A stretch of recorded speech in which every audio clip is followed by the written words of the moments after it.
All right, Ira's got the music going for us, so we're getting ready to go. You gotta. All right, well, there's lively conversations today, if nothing else. I don't know, the chilling table over there wasn't chilling that much, so I think that the coffee has been flowing. So I need more coffee. Yeah, welcome everyone to the Exit Your Way Roundtable once again. Today we're going to talk a bit about bootstrapping. Here we're going to talk a little bit about next week. I think that we love to be talking about topics that make a difference to us as people in business, as people and as people. And one of the things that today with bootstrapping, we want to go through, okay, what's working for you, what's not working, some of the things that you maybe not considering. We got some good people in the audience here too with that have done multiple company bootstraps, can tell a lot of good and bad stories about it.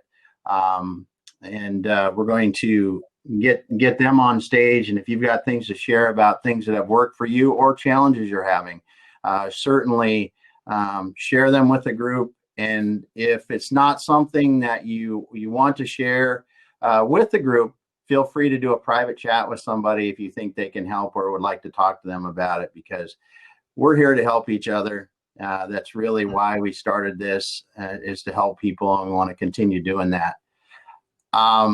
So we'll get started with that in a little bit. I want to talk some about next week. I know. Get it out of your system. I want to personally invite Joseph Stepke to the conversation. Okay. Yeah. So this is the deal.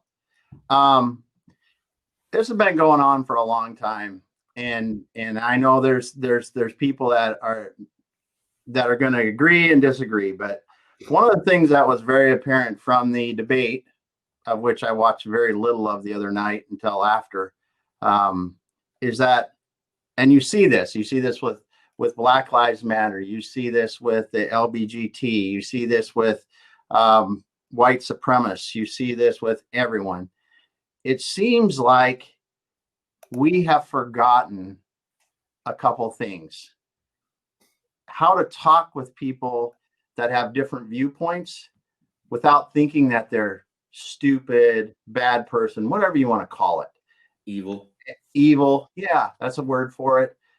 But, and the second thing is that, as Ira and I were talking about this yesterday, that we have put our affiliations, and sometimes whatever that is, race, political, whatever, ahead of us being ahead of our country. Yeah, and Americans. Yeah, it's disgusting, honestly. Can't wait to talk about it. Americans first, guys, right? Yeah. So next week, what we want to talk to, and there's people in here, I mean, Dr. Elia and some of these people that know how we can talk to each other like this.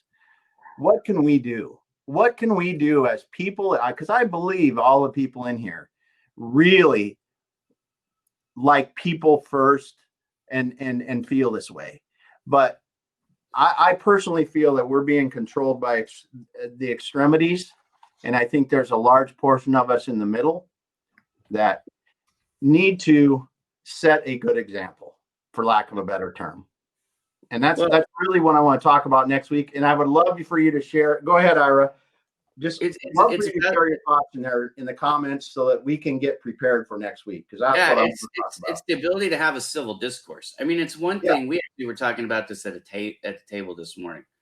So Mike and I were tagged in a post with a convicted criminal, right? And that's not the same thing, because now you're talking about somebody who's got an actual record, right? And it's a bad deal. That's a bad apple.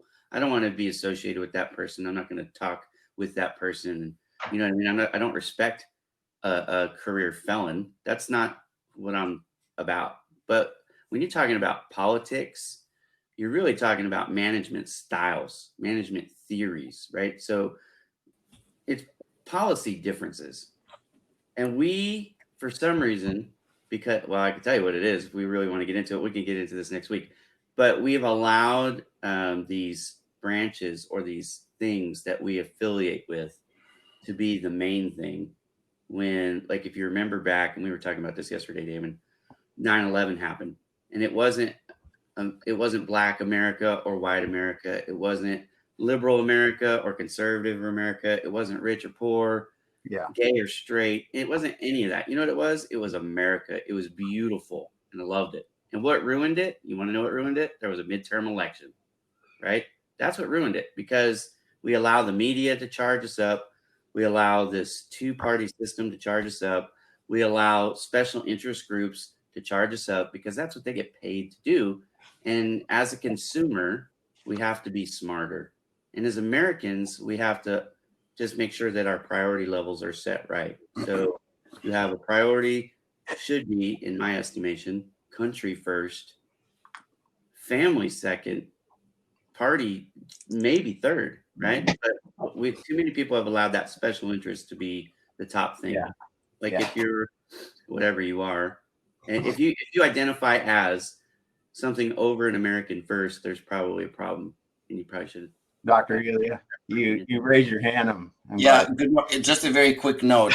So as you know, Coach Khan and I wrote the book 7 Keys to Navigating a Crisis, and in the book early on, we created a personal health inventory that looks at people's physical, mental, emotional, and mental health, just to get to see how people are doing during this crisis. Under the mental health assessment, the very last questions for people to answer is this: how open are you to hearing other people's insights and opinions, especially when they're different from your own? And when people say I'm very open, that means they're very healthy. If they say rarely or never, that means we got what's happening right now in this country. Keep an open mind, be respectful. We can agree to disagree, but the bottom line, like Ira said, in the end, we all love this country. And we're all in this together. So the divisiveness that's coming from both sides, and I blame both sides equally, honestly. This is not a political statement, it's a factual statement. It's a fact. I don't blame right or left. I blame both. The debate was a debacle, and a lot of people want to blame Trump because his bully tactics. But if you would go back and look at the transcripts, there was nasty stuff and nasty behaviors from both. My whole point is not be 50-50, but it's certainly not 100-0. There's enough to go around. If we want to get back to thriving in this country, not just surviving, we have to listen to one another and try to understand where the other person is coming from, even if we disagree with them. In the end, they're not evil, and I'm not evil. You know, we have different viewpoints of how to move this country forward.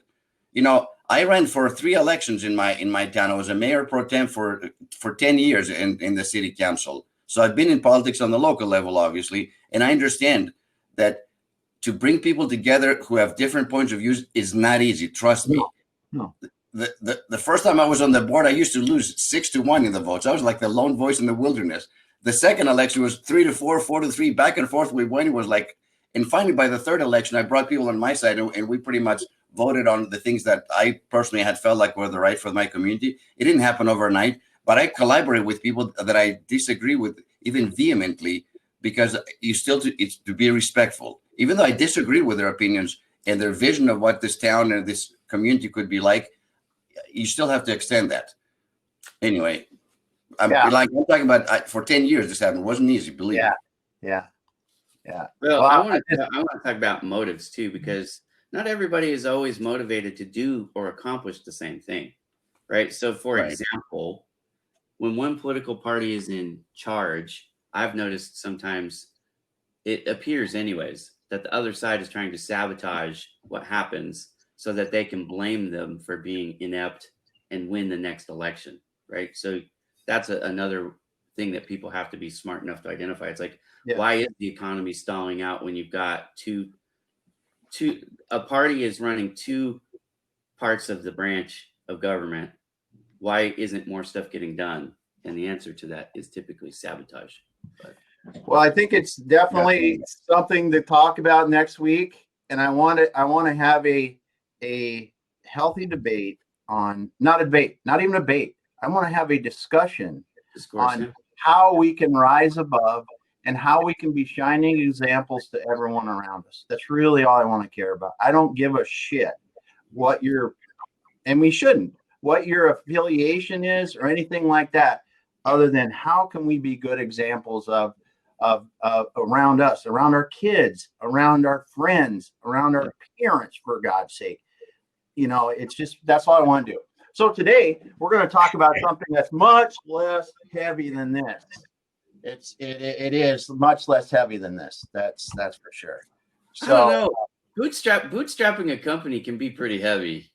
It's just a burden you bear by yourself. Yeah. Well, Dr. Ilya, thank you so much. I'm going to drop you back down but thank you. Please do. I don't know nothing about bootstrapping, so please All do. right. Not so sure. Yeah, I'm not so sure about that. I think there are some things in here that he knows about, and yeah. All right. Well, this is cool because we've got a lot of people in the room that have bootstrapped and Are bootstrapping, are trying to do what they want to do right now. So there's a couple things in here, and there's a couple people that I think Jeff Graham, are you available? If you can just hit the chat, that'd be cool. I know Jacob's going to be available here as we want, but first of all, anyone out here when we're talking about bootstrapping, or Andrew Naira, go ahead. Sorry, lead us off with that. I think it's a good idea what you're about to do. What is bootstrapping? Let's talk about just the term itself, because then we don't have people going, what the hell is bootstrapping? Because I wear boots on my feet. Yeah. And there are these little straps that you use to pull the boots up. And that is where the term comes from. So bootstrapping is to create a business basically with minimal resources, without going into serious debt, usually without taking loans or finding investors. That would not be considered without outside cash. Outside investment. Usually how they define it. Well, I think what fascinates me about the subject is working on exits, and a lot of exits, especially for startup companies, are raising capital. It's when you take other people's money, and some of the best, most honest advice I got from that experience of working with startup companies was you proceed with caution, bootstrap it if at all possible.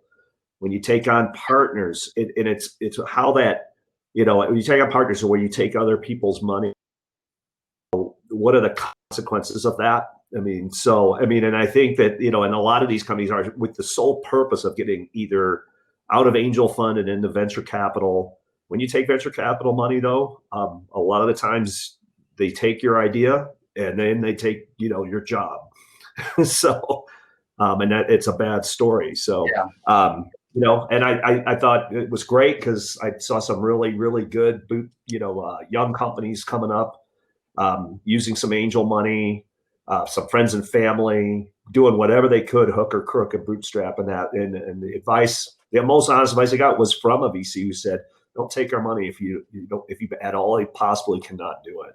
Yeah, I mean, there's a time and a place, but it's to be done the right way. So, bootstrapping it up, keeping it in by yourself. That's and I think this is a great room here full of people who we all bootstrap. Yeah, and that's what I wanted to talk about today was, hey, how are you doing it? What works good? And share some experiences. Bootstrap.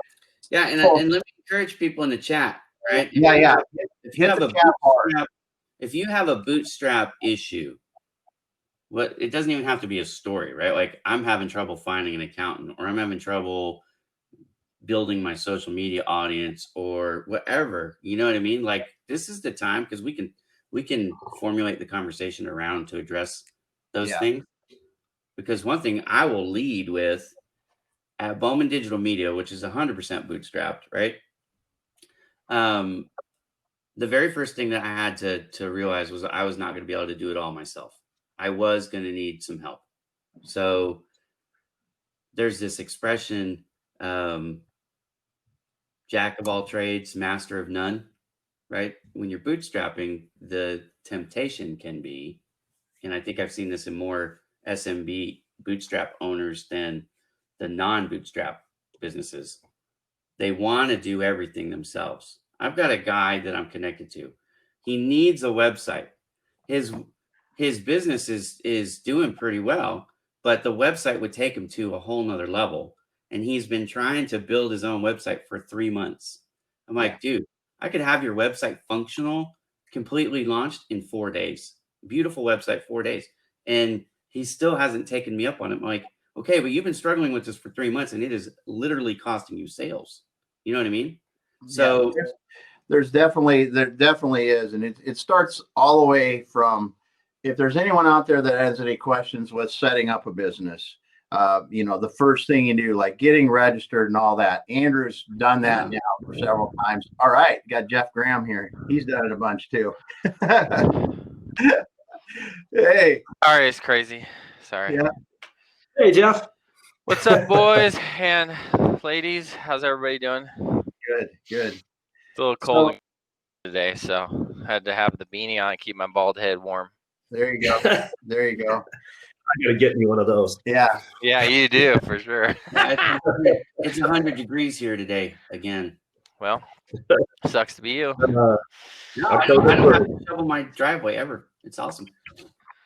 I'm on the right side of the sun, so it melts this side. So it's the driveway side. So I got lucky. You're good. That's good.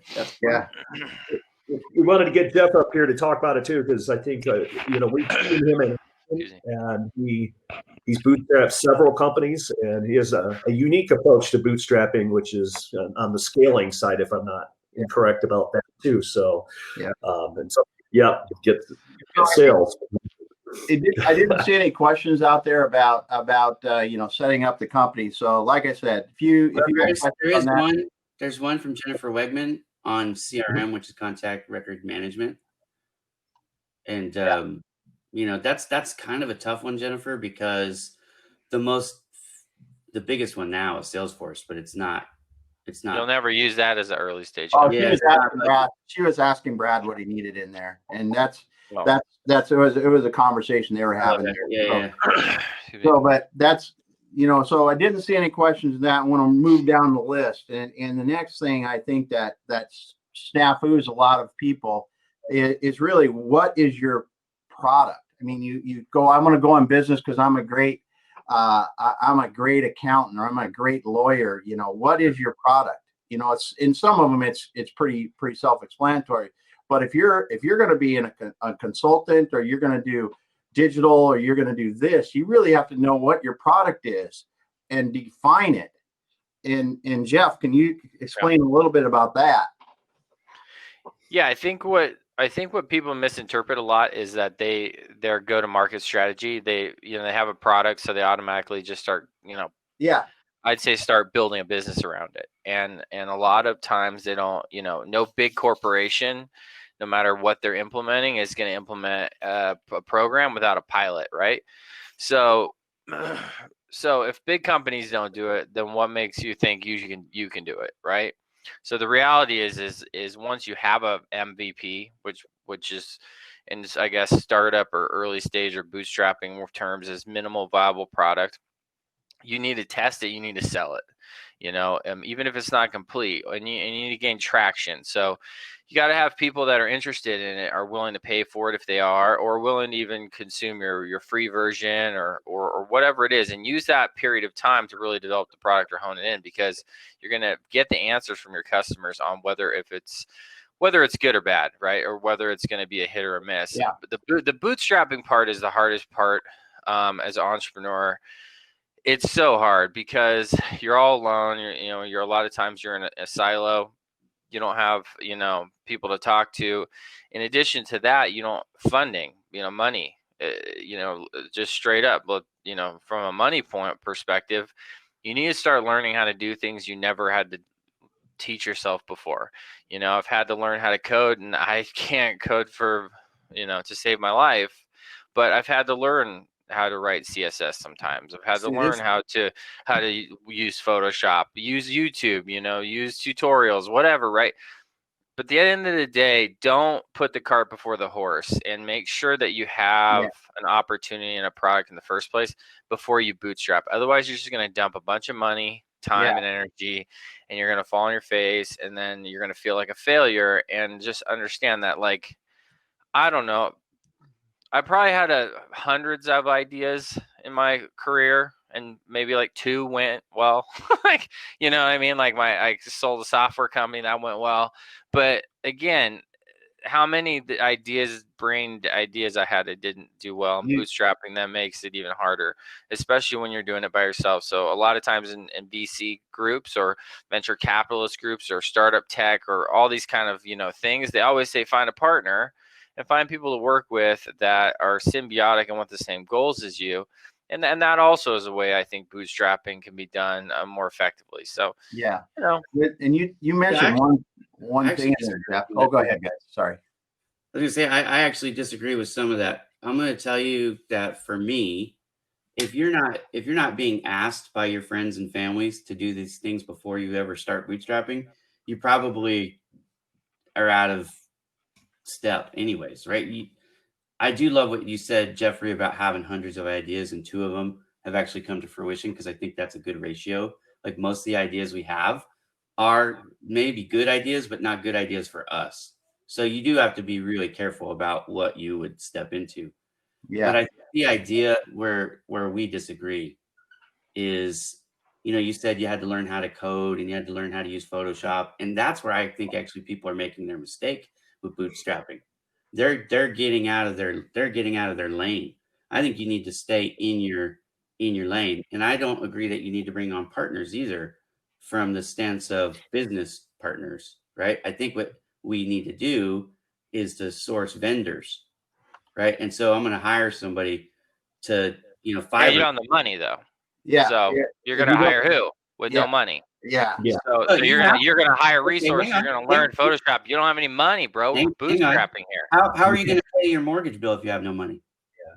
Well, at the end of the day, that's somebody coming from somebody that's carried a job, not ran multiple companies on their own. Okay, let's just back up.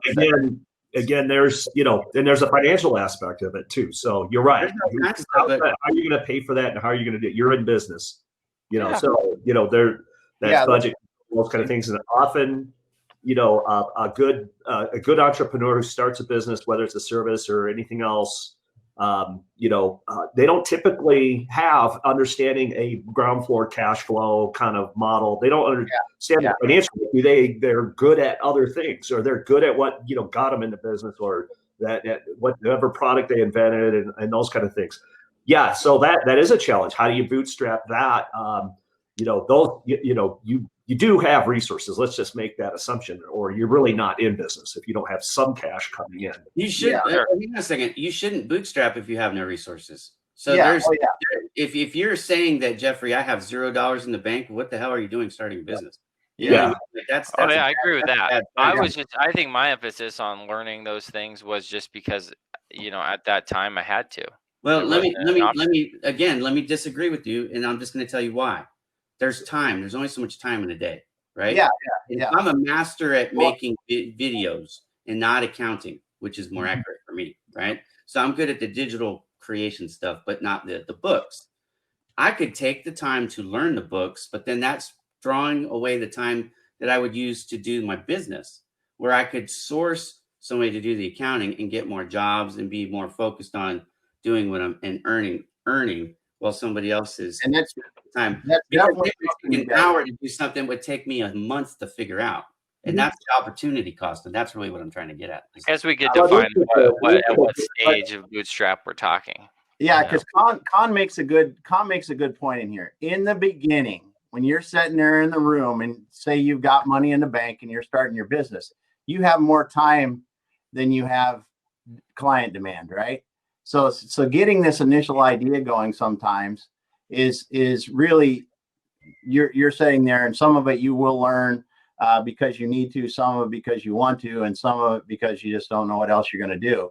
But the as you talked, Ira, I believe it's right, and as I think Jeff will agree, as you get to where what time you have available switches, this outsourcing becomes more and more important. You know, we were talking to Suzanne Taylor King yesterday, and one of the things that she mentioned was, I've learned how to outsource all my 10 to $1 an hour type work. And I think there's a lot of truth in that when you get to the point to where that is, I don't have time anymore.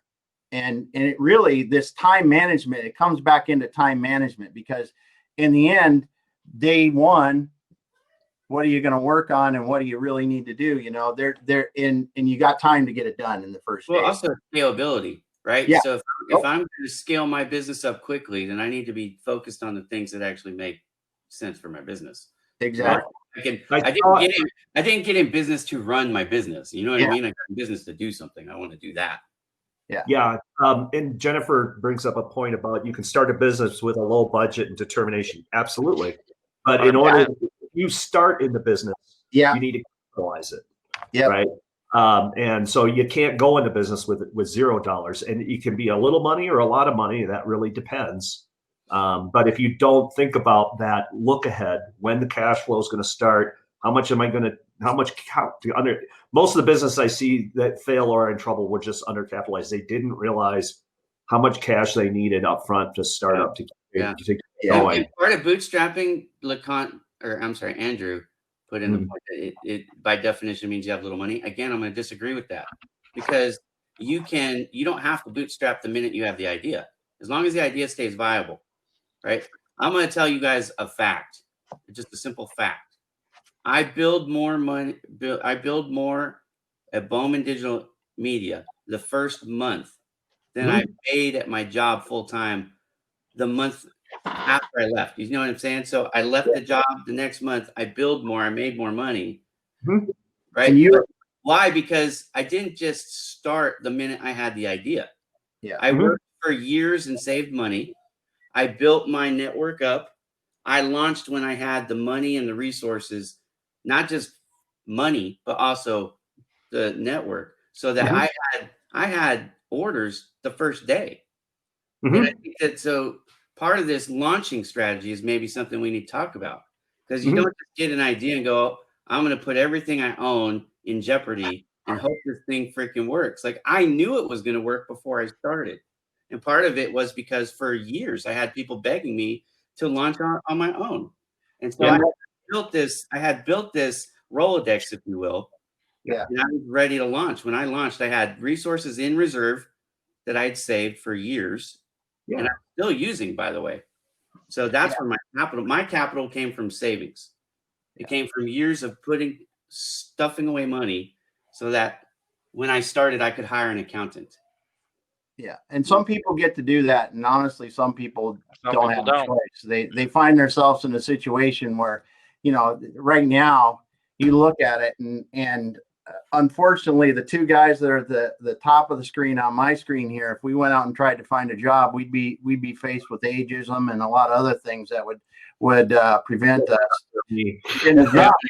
So there's a whole, not to mention my mental deficits, but you know, rooting for the Seahawks there. There's a lot of different things that get us into bootstrapping, but when we get into it, really, you guys bring up a good point. There's a time, and Jeff, you know, we hit this an exit your way when we were going hard like a big fucking wall, honestly, is we got to a point to where we had so much consulting work done. That's all we had time to do. We didn't have time to build. And then you go back and you think about that, and we weren't building the systems and processes and everything. And I just wanted to mention, if people haven't read the book E-Myth by Michael Gerber, get it, read it. E-Myth by Michael Gerber, because he talks about the three different things that are battling us. We get into business into something because we're technically good at something, but you also need to have the entrepreneur that's working on the business. And I forget what the other one is, that there's three things in your head. But really, you as a bootstrapper have to understand that you can't get tied up too much with a client. And Jeff, you taught us that very well, is if a client is taking too much of your time and you don't have time to dedicate to your business, a little bit to your business and new to business development, you're not going to be successful long. Yeah. And when one of the things about, that too, and the internet and the tools that are available are amazing. All the talent that is out there, right? You don't have to own it. You don't have to build it. But I think I did run across one entrepreneur who was very successful and really started from zero and built up, a $10 million company. And he basically said, he rents. He goes, if I don't do it the best, I get somebody else to do it. And he only does the things they do the best. If there's somebody out there who can do it better than me, I'm going to do that part.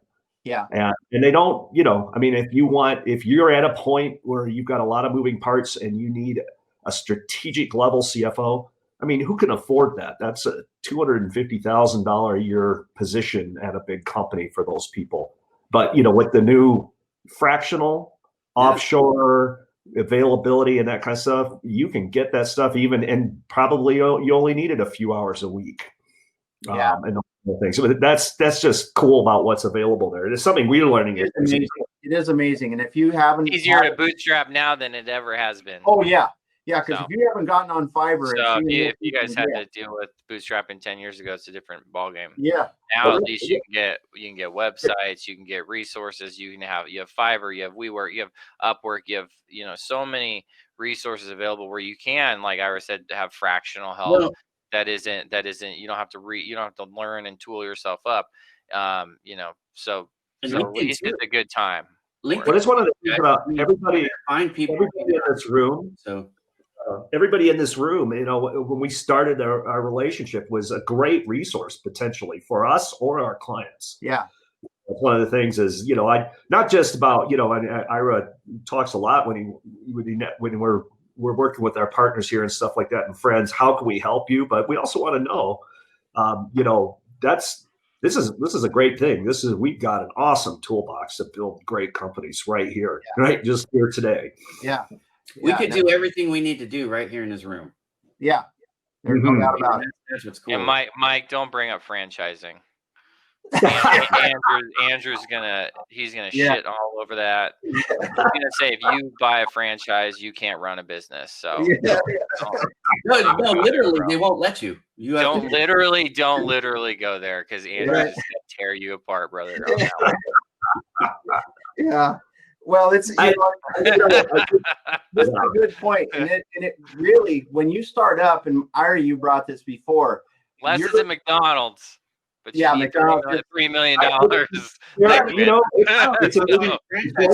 like anything else. It's an 80-20 rule, and there are good franchises out there that actually bring value for the money you pay to belong to that franchise. Unfortunately, that's only about 20% of them, and they're expensive, and the other 80%. Yeah. Some of those franchises are actually McDonald's is one of them. They're a pure moneymaker. Yeah. $3 million though to get in. So, and that's liquidity. And they never go up for sale. I never see them. They never go on the market. That's a sure sign. Either they're sold internally all the time. Yep. Exactly. Well, the next thing that I was thinking about, and this is something near and dear to Ira and other people's heart in here, is really to get your business going. You got to be building your tribe, and I say that it starts with friends and family, and then it's got to work your way out in doing that, because honestly, as Ira alluded to, and could be, is your first sales will probably literally come from that tribe or those business associates that you've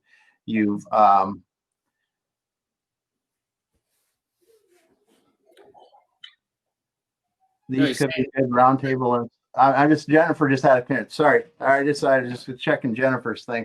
I don't understand, but Jennifer, that's cool. We'll figure it out. I'm trying to watch the chat at the same time.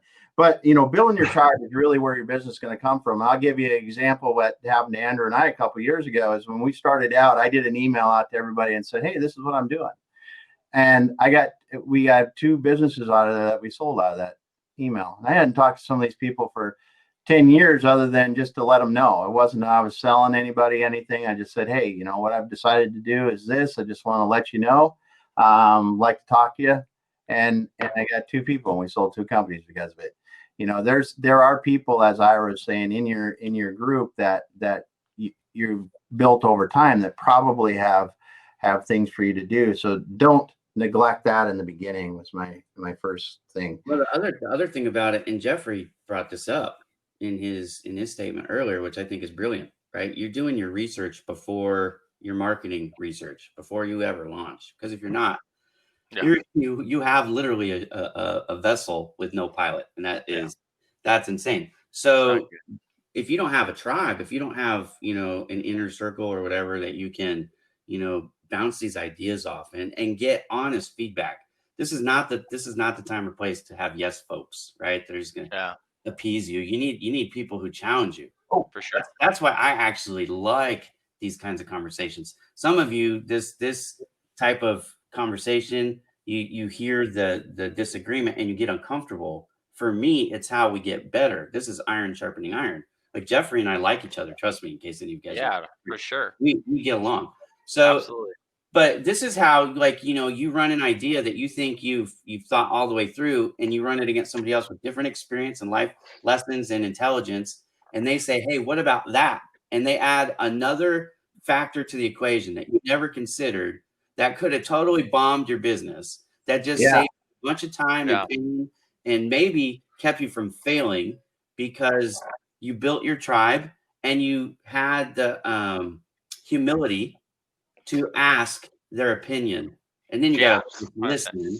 And I'll add one thing to what I was saying, is I totally agree with him. The other thing is, don't ask people that aren't willing to take the risk themselves. Meaning, like a lot of people who are conservatives, like corporate people. I don't mean to like do that, but you have someone that's worked for like 30 years, and you go, hey, I'm thinking of starting this company. They're automatically think you're crazy. So start at least, make sure you're asking the right audience your idea, or you're bootstrapping, or how your plan, or you're showing your business plan versus asking someone that has never been in the trenches taking grenades. And I think that's everybody really thought I was crazy for going out on my own because I need. Oh hell yeah! Everybody thought I was insanity. So here's a powerful suggestion. Branching off on what Jeff is saying, you can, and this doesn't cost anything, but take the time. It does cost time, but go out there, create yourself your own advisory board. Yeah, your own board of directors, so that you report to yourself. Get somebody you respect, knows your business. Yeah. And it's a meeting a month. Kind of, you go in front, go through status, where you're at, get some advice, and have a line to somebody you can call. This is how bigger companies operate. Look at how they do it. And if you can bring that down to your level, even if you're a one-person company, that doesn't cost anything. And people like to do it. But that mentor protege relationship. Has anyone here, like in this whole entire group, had anyone that was successful, like really successful, when you asked them for some advice, been like, no, I'm not giving you that advice? Most of the time, people who are successful or made it would gladly help out. Yeah. It's the naysayers and the haters that are like, that haven't made it yet. They're the ones that, but man, I mean, everybody I've ever talked to and been like, hey, I need some help with this, that's far beyond where I was in my career, wherever, has always been open to offering help and advice. You just got to ask. And I know it's intimidating sometimes to ask, but ask Mark Cuban, who gives a shit. I guarantee the guy will probably give you a response, because he genuinely probably wants to help people. Same like Gary or whoever, right? I mean, whatever, And if you look at those people, they got to where they are a lot of times because somebody did it for them, and they understand that part of it. So it's a good thing. You had your hand raised. What are your thoughts here, dude? Man. Well, thanks for bringing me up and stuff. Who's that? And then there's an additional Con, it looks like. There we go. As well. Yeah, so we'll get to him. But there was a couple different spots where I wanted to kind of circle back to, and it's about the bootstrapping. And it's important to differentiate between a solopreneur and an entrepreneur, and the idea in launch phase. And so where Ira was talking more of the launch phase, yes, you can get there, but it also is very dependent on whether you're doing a product or service. Yeah. Because services, depending on what your circumstances are and what your lifestyle is, you can launch a lot faster than a product-based business. And just because you're not serving, doing websites for your family members and so forth, doesn't negate the skill sets that you do have. And that's where has to be the balance between solopreneur and entrepreneur. There's tons of freelancers out there. And it's important when we're talking about bootstrapping, we're bootstrapping the building of a foundation piece for a company. And that's where also just where Jeffrey was talking about it is, yes, you have to learn CSS and those things. It's not that you're learning to be an expert, but you're learning what is the right questions to ask those individuals that you're going to then be hiring, because you have to have this foundation piece. If you're bootstrapping, and if you don't take on those partners, don't take on the VC, you don't have those knowledge sets that you could pull from. And so you can form a corporation for $600-700, whatever, doesn't make it a bootstrap business. Then there is that balance and that transition between that and what type of professional and personal tribe you have to go from. Yeah. 100%. Awesome. Right Awesome. on. So, Colin, what are your thoughts here? You had your hand up, and I know that you help companies that are a little bigger, but nonetheless, with your business, you have a mix of, you see them both. Yeah, and that's true. And Jacob must have been reading my notes, because I agree with you wholeheartedly, Jacob. To right me, on. there's, even for all of us, I think we need to differentiate what we are. For most of us, we go out there, like in Ira's point, Ira made a very purposeful plan to say, you know what, my next adventure is my business. So from what you're saying, Ira, you basically saved up the money, you built the network, you did all of that work while you still had a job in order to launch when you were ready. Does that sound about right? Yeah. That's how I did my first one. Now, I have more than one full business, time, but did it at night. But for a lot of the people that I know on this call, this was not really necessarily a direct choice to say, I'm going to start up a business. Yeah. We all became accidental entrepreneurs because we didn't have a choice, because we were laid off, because we looking to supplement our income, because we needed to find that next thing. And perhaps ageism comes in. I mean, how many of you have heard that wonderful expression, I love what you can do. You know what? I love your experience, but I don't think we can afford you. Yeah. That is code for ageism right there. But to me, it's important. I mean, I've had to do a lot of soul searching from that piece. We label ourselves as business owners, but there are big differences between having a $400 million business with 2,000 employees and being a solopreneur. Yeah. I'm a CEO on paper, but I know exactly what the scale of my business is. I know what I sell. I know who I sell to. I have no illusions about what that is. I don't have employees. I have strategic partners. I have other entrepreneurs that I work with in a collaborative fashion to offer services and to complete projects. I know, for example, that if I need a digital aspect, perhaps I'll reach out to Ira, who's the expert in that, and he and I can collaborate. But I have no illusion about what I do. But even within solopreneurs, there's a difference between saying I generate passive income. Really, if you're putting in 80 hours a week to generate that passive income, that's not passive income.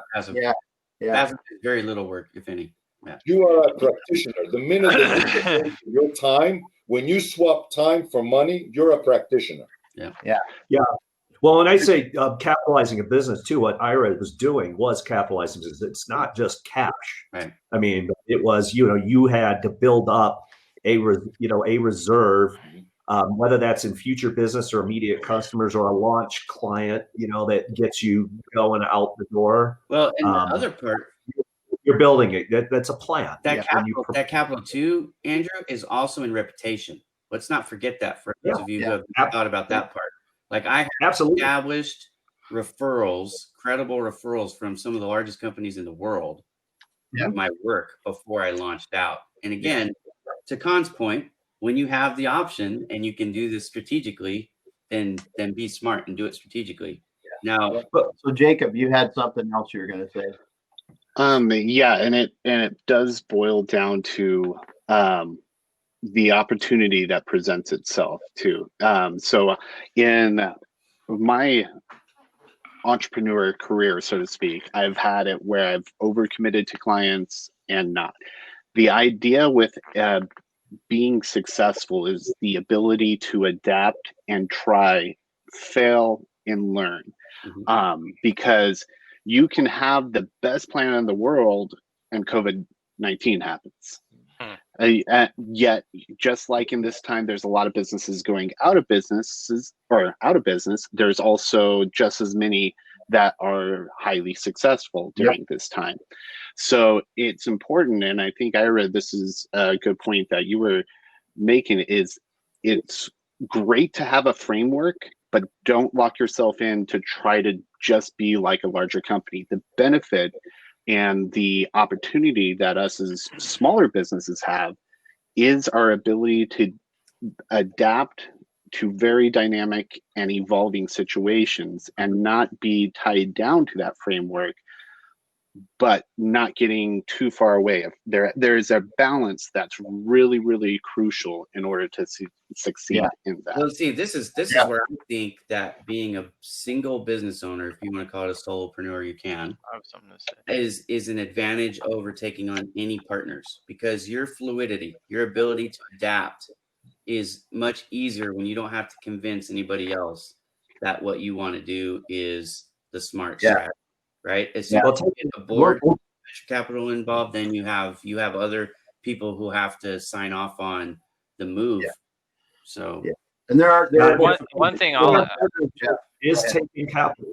You know, you're giving up equity. You're selling something by taking on partnerships, and it needs to be thought of that way. You know, it can be done really well, and it can be a complete disaster. So you were going to say something, Jeff, and then we'll talk about partnerships. Yeah, we can jump on whatever you guys want. But the one thing I was going to say is that you guys also be conscious of burnout. Like when you're starting a company or you're getting started, you're going to get burned. You'll burn yourself out within X amount of time. And then you're going to have this like downtime of like depression and anger and like, oh, I'm being lazy. I'm tired. Because you've been putting in 80 a week, 100 hours a week, there's only so much time in the day. You can work 21 of those hours. The burnout happens to every entrepreneur. So I'm just saying, and Khan could probably speak more intelligently on it, but just be conscientious of the fact that don't burn yourself out. It's a marathon, not a sprint. And think about it in that sense. So So Khan, go ahead there. Well, and I appreciate the reference, Jeffrey. I think Professor Pete is probably the best one in the room to talk about that one. Yeah. But I wanna offer my thought from that piece at the startup phase. One of the best visual examples that I got from a friend of mine who was about a year ahead of me in the process. He said, doing what we do, it feels like you are running at full speed towards a cliff that's 3 months out. He says, you're trying to wrap up what you're doing so you can get paid, but you've only booked work that's maybe 3 months out. Right. So you are hoping that every time that pipeline gets restoked a little bit, that cliff moves further away, because you're running fast, and at the same time you can see that cliff coming and you're going, holy cow, what am I going to do? This is where, and that's not for everybody. That level of up and down is not for everybody. It takes a certain person that has risk tolerance. To your point, Jeffrey, and I know that you were talking about it in terms of the corporate types. There's a lot of people that find safety and security within a structure. Call it a franchise, call it a corporate environment, whatever it is. Solopreneurs, entrepreneurs, people that go out that do the gig economy are a different breed. They have a different psychological profile that has higher risk tolerance We're all than the average person. What you're trying to say? What? We're all little nuts, is what you're trying to say. Yeah, exactly. It's high risk, high reward, man. Yeah, it is. And then and I think we've got a good we are. And Jeff, as you said, and Con as well, this thing about the ups and downs of this, man. If I can kind of wrap things up, we're getting close to the top of the hour, but I think as we've done this, as Ira was saying when we were planning for this last week, and we found the next thing to talk about out of this, because we just got started.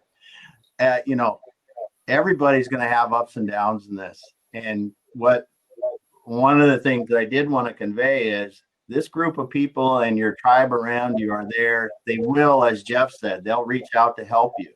They will give you advice, but I'll tell you, don't, as Jeff said, if you're asking somebody that's not the right person for advice, you really got to consider the source. And I've got it in my own family.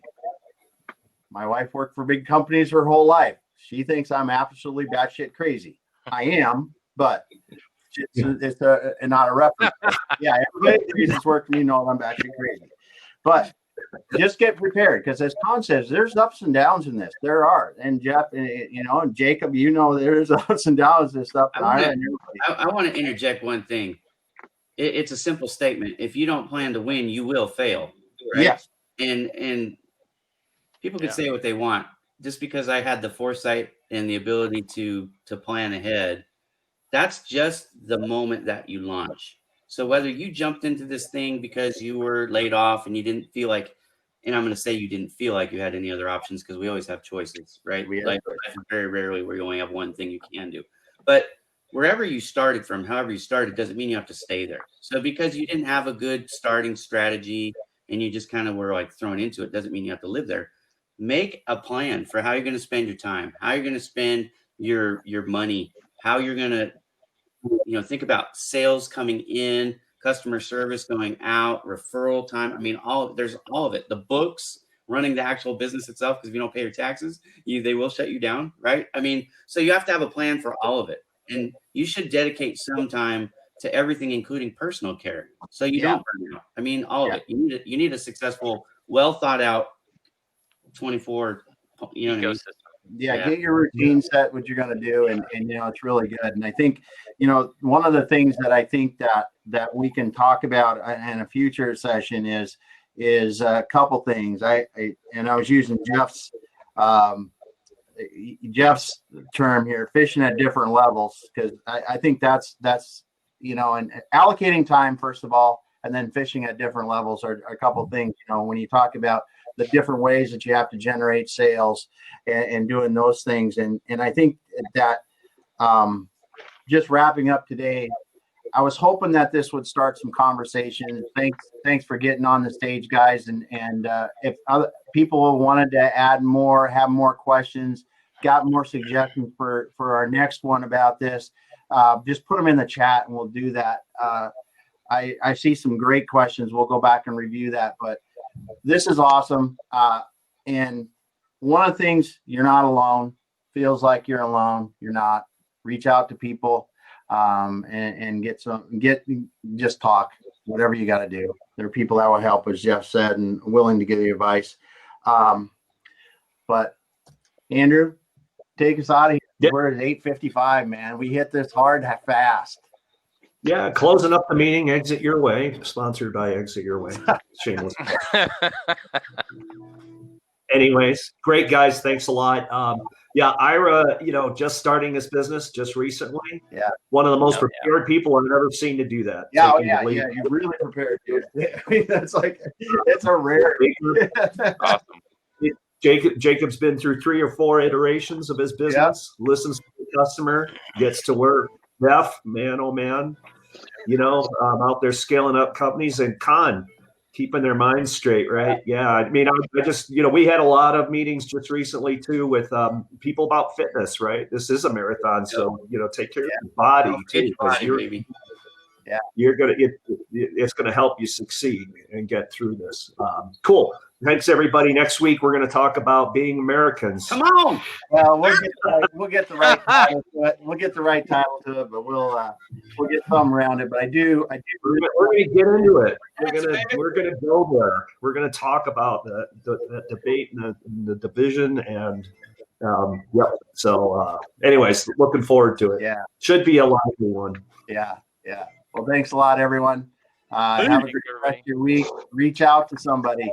Reach out to somebody.